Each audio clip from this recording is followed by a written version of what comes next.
How you guys doing? You ready to get started on a new year? All right, good. So I've been doing this preaching, teaching thing for about 30 years now. And I honestly can tell you, I still don't know if I do it right.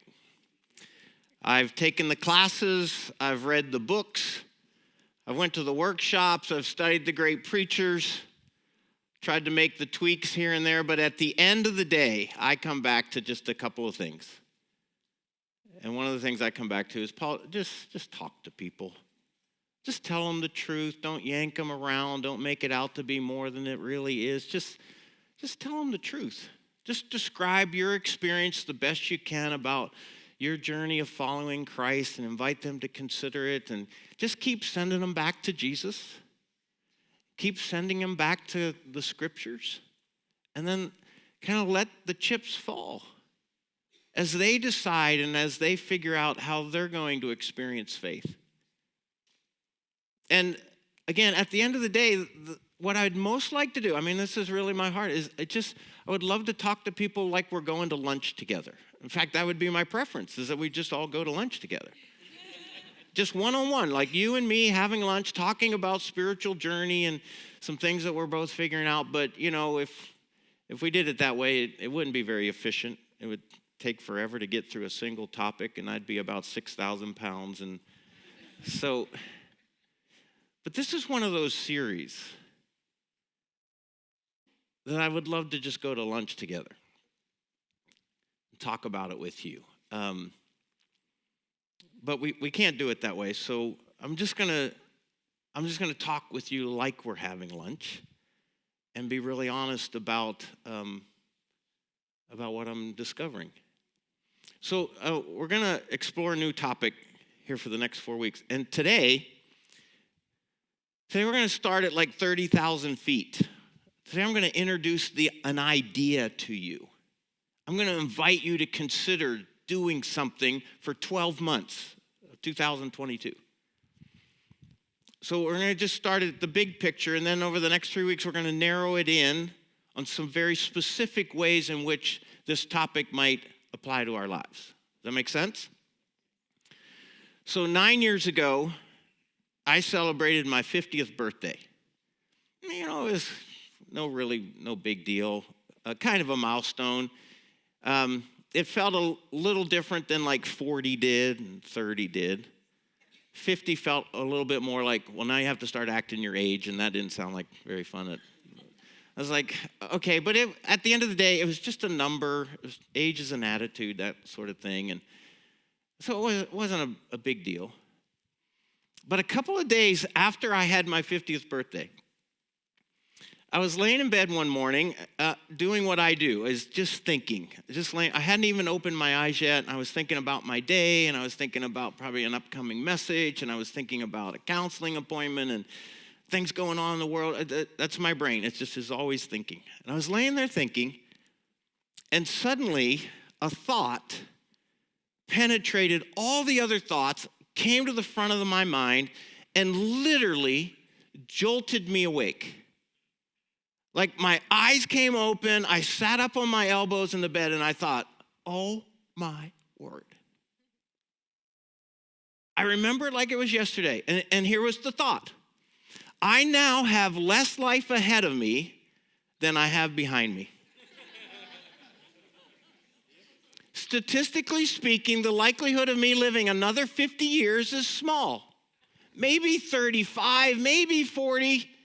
But I was not going to live to be 100. And this had an impact on me. This thought, like literally, had an enormous impact on my life. That one thought. And the first reaction to it was a sense of urgency. Now, it wasn't a sense of panic. It wasn't like, this is the onset of my midlife crisis. It wasn't that. But it had a certain urgency to it. And I was laying there thinking, wait a second. I'm not where I thought I would be at 50. And there's still things that I've always wanted to do, and I've not even started on them. There's things that I want to be by way of a person, like character traits and virtues, and I'm not even in the ballpark yet. And I just had this feeling, this thought like, Paul, you're running out of time. You can spend your life wishing, or you can spend your life getting it done. Well, if you're going to get it done, then you need to get started. The second response that I had to this dawning is that it was one of reflection. Now, I'm a contemplative person by nature. I'm a thinker. I mull stuff over. I kick stuff around. I percolate it on, and I stir it around, and I think about, and sometimes to a fault, but I think about things. And this idea of I now have less life ahead of me than I have behind me, it sent me into a 2-year period of reflection. And I eventually identified the topic. The topic was this: I spent 2 years thinking about life and living. I read books, I interviewed people, I asked questions, I made observations, I jotted down notes.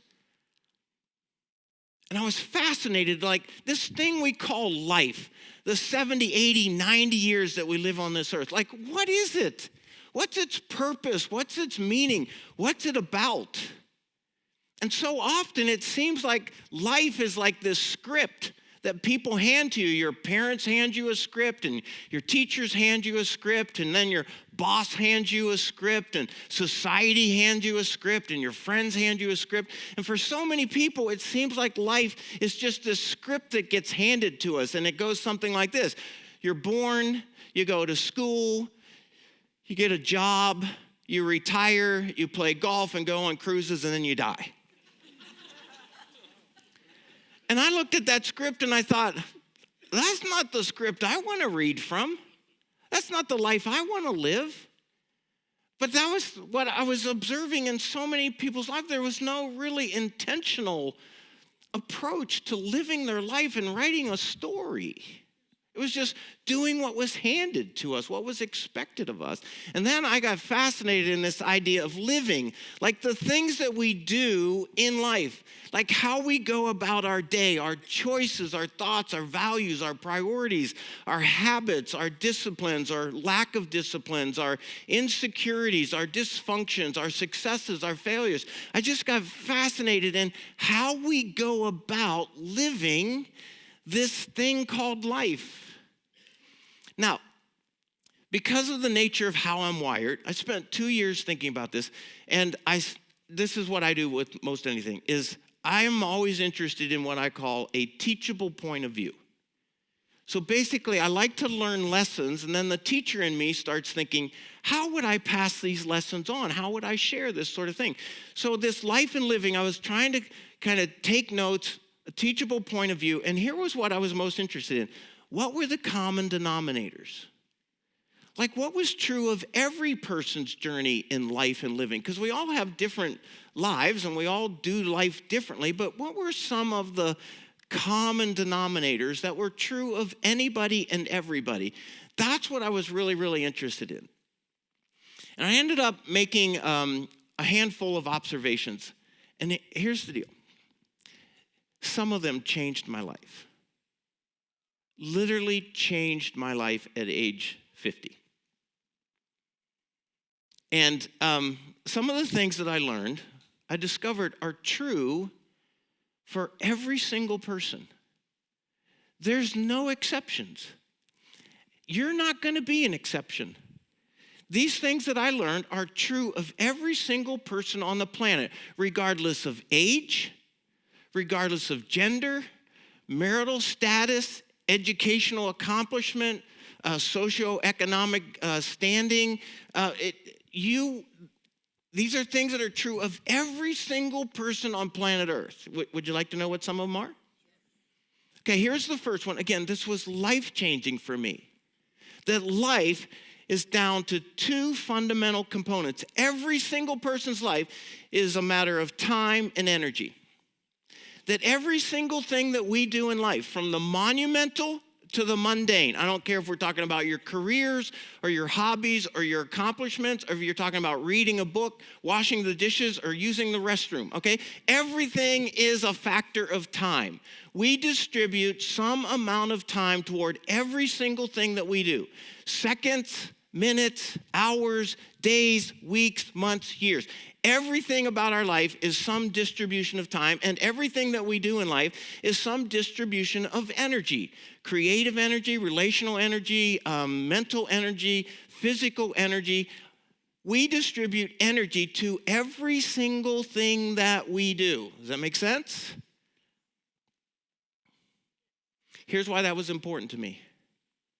Is that how you spend your time and how you distribute your energy writes the story of your life.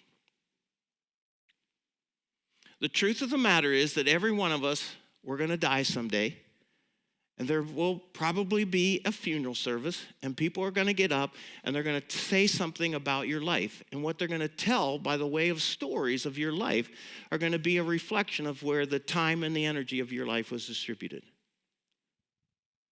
If you spend a lot of time and energy playing golf, the stories at your funeral are going to be something to do with golf and its place in your life. If you never spend a second or any energy in like bowling, nobody's going to tell the story about what an amazing bowler you were, because you didn't put any time and energy toward it.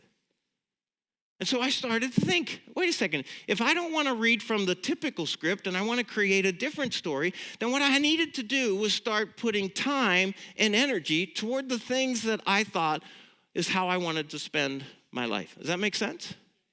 Okay, here's the second thing that I learned. Again, nobody is the exception. This is true of every single one of us. Life boils down to three primary ingredients. Everything that we do with time and energy boils down to these three ingredients, and they are: you think, you choose, you act. There's no exception.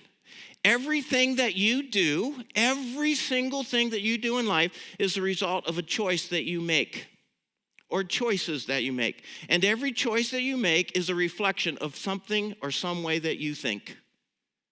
So we all think, we all choose, we all eventually act.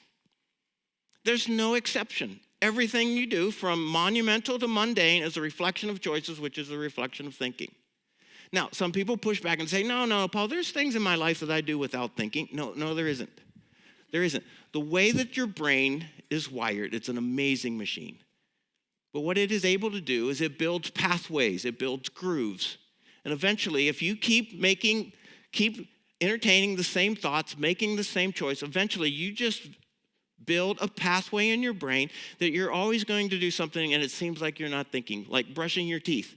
You don't think that you're thinking about brushing your teeth. Why? But there was a day in your life you were like, trying, get it all right, okay? But you have done it so many times now, you can brush your teeth while you're looking at your phone and surfing the internet, right? Because your brain is a remarkable thing and it can multitask. But everything that we do is a thought that leads to a choice that leads to an action. Does that make sense? So here's the good news. You listening? No, are you listening?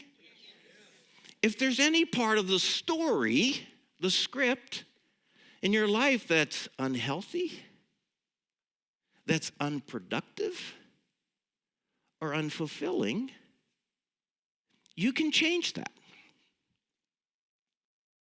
Did you follow that? If there's a part of your life that's not leading you to good places, it's unhealthy, or it's unproductive, it's not returning the results that you had hoped, or it's unfulfilling, you can change that. You know why? All you have to do to act differently is you have to make different choices, which means you have to start thinking differently. And one of the discoveries in the 2 years of reflection in my life is that I had a brain full of a lot of toxic thoughts. Toxic thoughts about myself, toxic thoughts about others, and toxic thoughts about God. And some of the thinking that I identified over those 2 years, some of the insecurities that existed in my life were because of faulty thinking, lies that I lived according to my life. And some of those lies were like, it was really important to me what other people thought about what I did. And I was really afraid of failing.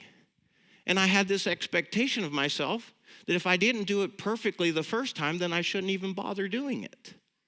Well, that's a lot of lousy thinking that ended up crippling me. And at age 50, 52, I start discovering, hey, wait a second. There's things that I never did in my life I wouldn't make the choice to because I was working on all sorts of faulty thinking. Does that make sense?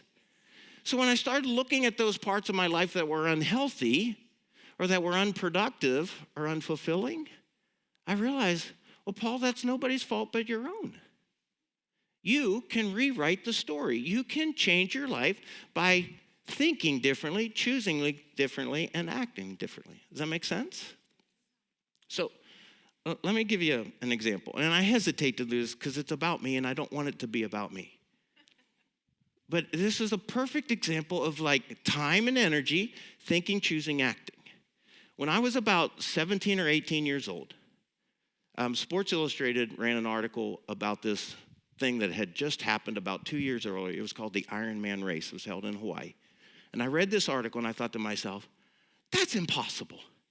How in the world does a human being swim 2.4 miles in the open ocean, bike 112 miles, get off the bike, and then run 26.2 miles in a marathon? Like, that's just impossible. Those are aliens come to Earth showing us mere mortals of what it is. And so I concluded, I can't do that. That's not even in the realm of imagination for me. But I was fascinated by it. So for 40 years, I follow the Ironman race. I watch it every chance I can get and learn what I can about it. But so in this age 50 to 52, me wanting to do some things that I'd never done before, I got this harebrained idea that I'd like to become an Ironman. There's just a couple of problems. I was 40 pounds overweight. I was terribly out of shape. I couldn't run a mile without walking most of it. I couldn't swim a lap in the pool without stopping at the opposite wall. I knew how to ride a bike, but I didn't know how to ride it fast and far. And then I had all this toxic thinking. And so I gave myself 8 years. I set a goal that before the age of 60, I would become an Ironman. And I had to start thinking differently. Over those next 7 years, I had to make tens of thousands of different thoughts. Not care what people thought, and not be afraid of failure, and not worry about being perfect at it the very first time.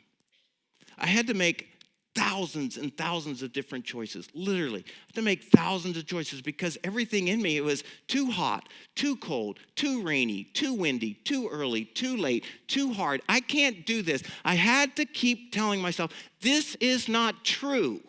Don't live the lie. There were days that I would cry on my bike because I didn't think I could finish that ride. For 7 years, I kept thinking differently. I kept choosing differently. I kept doing differently. I kept putting time and energy towards something that I wanted to accomplish. And last September, in Madison, Wisconsin, I became an Ironman. Now, thank you. Thank you. I don't do that for the applause. What I wanted to tell you that story is because I believe that time and energy, thinking, choosing, and acting are enormous parts of living the kind of life that we want to live. And that illustration, that experience in my life taught me something. Hey, Paul, guess what? Those same principles can work in any other arena of your life if you'll just put time and energy toward the things that are important to you. And if you'll start believing different things the way that you think, make better choices, and do or act accordingly, you could change any arena of your life. Does that make sense? So here's what I learned, is if I had an unhealthy life or something that was unproductive in my life or something that wasn't giving me the fulfillment that I longed for, I needed to just do this differently and I could change it into something that was healthy, productive, or fulfilling. Now, I know what some of you are thinking. You're thinking, well, isn't this just like the power of positive thinking? And I would say to you as kindly as I can, no. What it is it's deeply spiritual stuff. It's what the Bible calls wisdom. Wisdom is about making observations of the way that life generally works, drawing some lessons from it, and then applying it to living life more wisely. So these observations that I made over these 2 years of deep reflection, I saw as deeply spiritual discoveries of what it is to live our lives more wisely. Let me show you why I don't think it's just the power of positive thinking. Look at this in the book of Proverbs, which is a book all about what? Wise living. We read this. As a man or as a woman thinks, down here in the depth of their being, the core of who they are, as a person thinks, the beliefs, the paradigms, the thoughts, as a man thinks in his heart, so is he. Evidently, the infinite wisdom of God understands that as we think, we choose, and what we choose, we do, and that ultimately becomes who we are.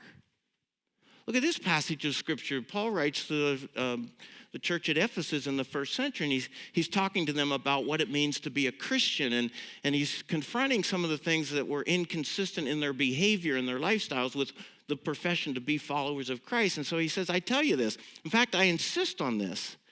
You must no longer live as Gentiles. Now, he's using this phrase as people who've not come into a relationship with Christ. Live longer as Gentiles do in the futility of their, you see, their whole life is based on a set of lies. Their thinking screwed up. He says, you must no longer live as Gentiles in the futility of thinking. They're darkened in how they understand life and truth, right and wrong. And they're separated from this life that God offers them because of the ignorance that is in them due to the hardening of their heart. And then I love this next line. It's amazing. He says, that is not the way of life that you learned when you heard about Christ. And you were taught in him accordance with the truth that is in Jesus. What's he saying? He's saying there's these people who live their life one way on a set of thoughts and choices and actions and values and priorities. And then they came and they had an encounter with Jesus, and it changed, or was to change, the way that they lived from there. And so in other words, there's changes that happen when we think, choose, and do differently. And some of that's centered around our relationship with Jesus. Look at this. Apostle Paul writes to the church of Philippi in the first century. He says, in your relationships with one another, have the same, what? Mindset. It's a different mindset. Have the same mindset as Christ Jesus, because by nature, we don't have that mindset. That's something that we have to learn. That's something that we have to choose. That's something that we have to practice so that our behavior becomes a better reflection of what Jesus would do if he were in our shoes. Look at this. Since you've been raised with Christ, since you've started a relationship with Jesus, set your heart, this kind of grand central station of who you are, set your heart on things above where Christ is, seated at the right hand of God. Set your what? Your mind on things above, not on the earthly things. So I could just make a case. These are just a few of the verses. Over and over again, I could make a case that our thinking, our choosing, and our behaving is so absolutely influential in our lives. You with me so far? We're doing okay? All right, so when it comes to how you experience life, like what you get out of it, I found that there's two very important factors. Would you like to know what they are? Again, nobody's an exception to this. This is true of every human being. There's these two ingredients that make an enormous difference in how we experience life. The first one is perspective. It's how you look at things. It's the grid work through which you approach life. It's your values and your beliefs and your priorities, and it's your education, and it's the influences who've had a say in your life. It's how you look at life. Perspective is an enormous influence on how we experience life. and our perspective shapes our attitude. Now, big discussion, both of these. We could spend a couple Sundays on each of these alone. I'm just keeping this real simple. Attitude is how you feel about things. It's ultimately how you react to stuff based on your feelings. And we all have certain feelings about certain things, and that shapes how we react to it. It's our posture when we are in different situations, and regardless of what we may be talking about. And so here's the deal. Perspective and attitude. We can have a positive perspective, which lends itself to a more positive attitude. We can have a gracious one, loving, grateful, joyful, kind. This could be our perspective and our attitude, or it's possible that we can adopt a negative perspective, which leads to a negative attitude. We can be judgmental more than gracious. We can be hateful more than loving. We can be resentful more than grateful. We can have an attitude and a perspective that's bitter more than joyful, and we can be inconsiderate rather than being kind. It comes back to thinking, choosing, and deciding what we're going to do. And so we know this whole thing about perspective and attitude, like you can have a good attitude or a bad attitude, and that's all shaped by how you look at life. So here's what I'd say. Perspective is vital and attitude is everything. You're saying, Paul, I appreciate your zeal here, but are we going to get to any particular point here today? We are. I needed to set the stage for where I'm taking you. So here's the deal. One of my favorite preachers, who I've learned a lot from, his name is Chuck Swindoll. A number of years ago, he wrote this: "The longer I live, the more I realize the impact of attitude on life." Attitude, to me, is more important than facts. It's more important than the past. It's more important than education, than money, than circumstances, than failures, than successes, than what other people think or say or do. It's more important than appearance or giftedness or skill. It will make or break a company, a church, or a home. Attitude. He continues, "The remarkable thing is that we have a choice. We have a choice every day regarding the attitude that we embrace for that day. We cannot change our past. We cannot change the fact that people will act in certain ways. We cannot change the inevitable. The only thing that we can do is play that one string we have, and that is our attitude." I'm convinced that life is 10% what happens to me and 90% how I react to it. And so it is with you. We are in charge of our attitude.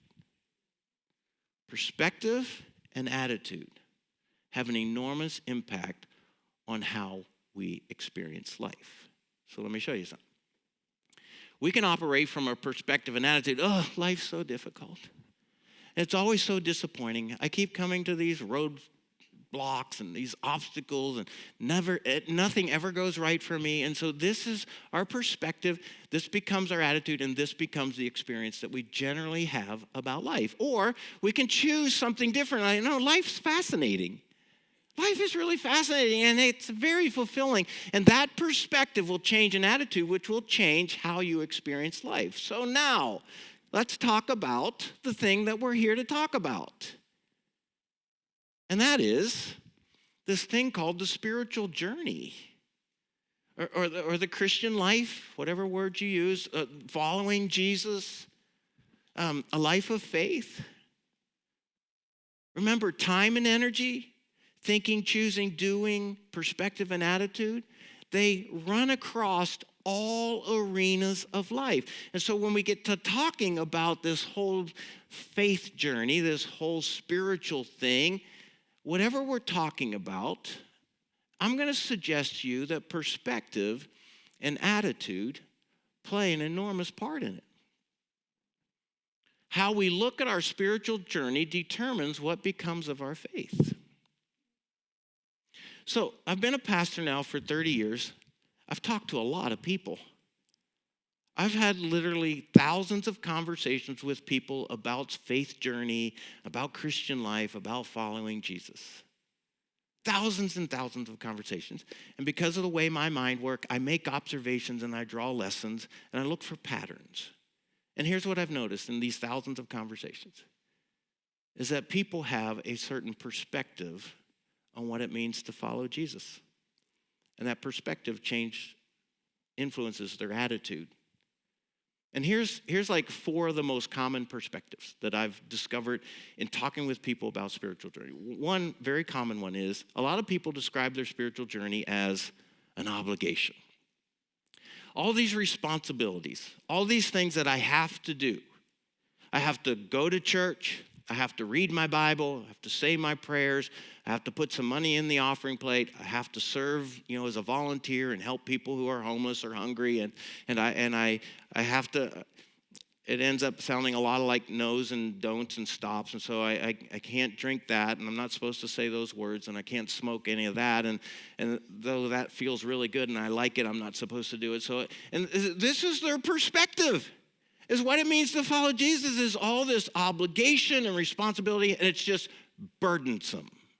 And so they have an attitude about that. A second common way that a lot of people encounter their faith is that it's just one big performance. It's one big quotient of points.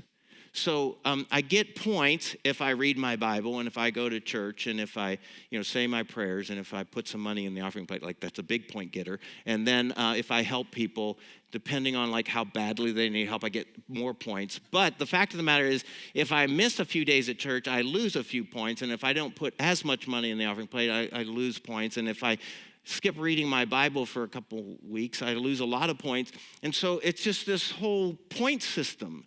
And here's what the whole deal is that I got to get the points so that God will like me and so that I can get to go to heaven when I die. And I'll just tell you that because I lived that track for far too long in my life. I'll tell you, that's just exhausting. And it's incredibly unfulfilling. But that's some people's perspective, is all these things that I have to do to get points in order to go to heaven. Which brings me to the third one. The third one is this, what I call waiting for the bus. These are people who somewhere in their life, typically when they're young, they've heard the preacher or the Sunday school teacher or their grandmother say, you have to invite Jesus into your heart. They don't really know how that works. Like, how does he get in there? That seems like it'd be a small space. But I'm supposed to invite Jesus into my heart. So I raised my hand. I said the prayer. I filled out the card. I walked forward. I asked Jesus into my heart. And then they're done. Because when I ask Jesus into my heart, the promise is I get to go to heaven when I die. And so they're just sitting around for the rest of their life waiting for the bus to come to take them to heaven. And they don't do anything in response to their faith. They don't do anything for 20, 30, 40, 50 years because they just understand that the extent of it is that I'm supposed to say the prayer so I can go to heaven. But all that other stuff is just superfluous. That's a perspective which influences an attitude. And then the last one, just real quickly. The last perspective that I see is just that some people see their Christian life, their spiritual journey, this following Jesus, completely from a selfish perspective. It's like it's all about me and it's all for me. It's about me getting my sins forgiven. It's about me getting to go to heaven when I die. It's about God helping me out when I get in a pickle. And it's just all about me.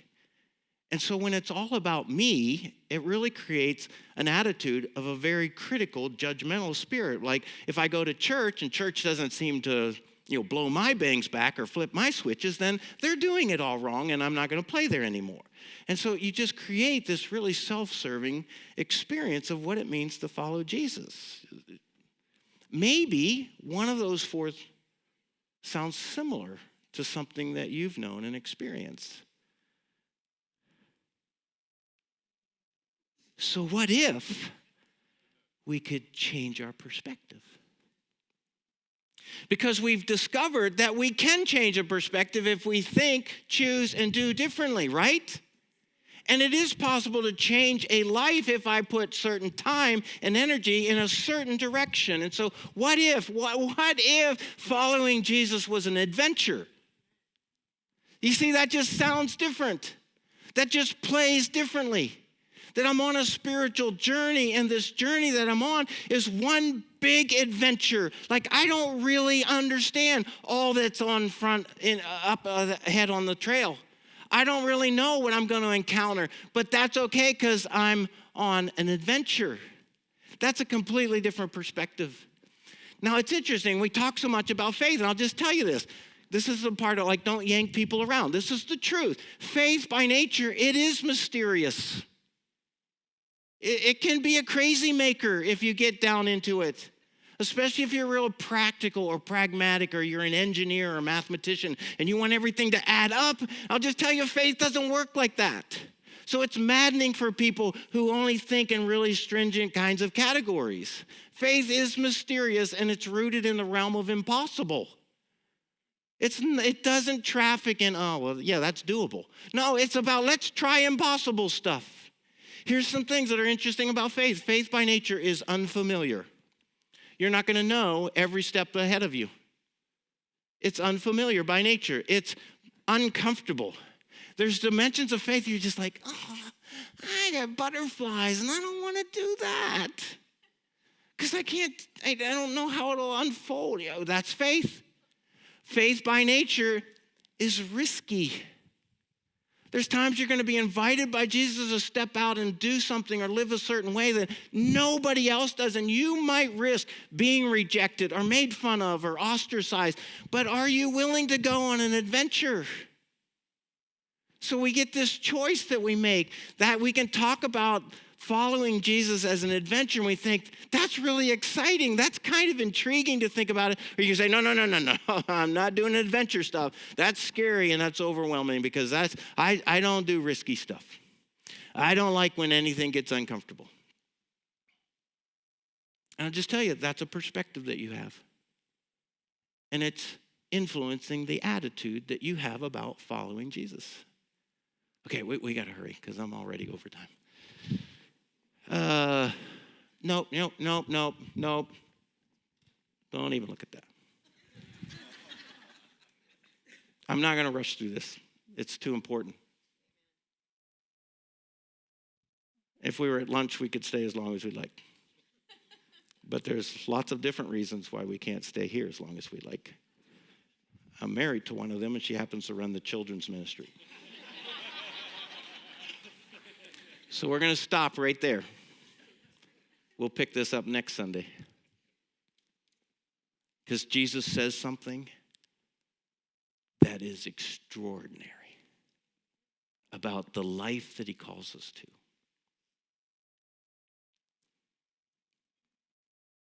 But it requires that we think, choose, and do differently.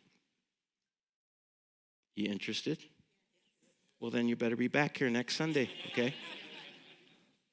Invite a friend, because some of what I have to share next Sunday literally revolutionized my life, my faith, my walk with Christ. Let me ask you to stand together. And let me leave you with this. Just think about it for 7 days. Just think about it, okay? I'm being so nice to you guys. Just think about it. Would you consider that maybe for the 12 months of 2022 that you're going to make a shift in your mind and at least open yourself up to the possibility that I'm going to think of following Jesus as an adventure instead of an obligation, instead of a performance, instead of me just waiting around for something to happen? Would you be open to think about going on an adventure with Jesus in 2022? You got 7 days. You don't have to buy now. Let's pray together. Father, you have given us so much great information about how to think and choose and do our lives. And it comes from a Father whose heart is all about love, that you only want the best for us. You got some amazing things in store for us if we'll follow you. So God, I pray you'll do a work. You'll do something in our hearts, our minds, our choices in this year of 2022 that would make it an extraordinary adventure, of following Jesus. That's my prayer for myself, for my friends in this room, my friends online. We pray and ask this in the power of the name of Jesus Christ. Amen. All right, gang, we'll see you next Sunday.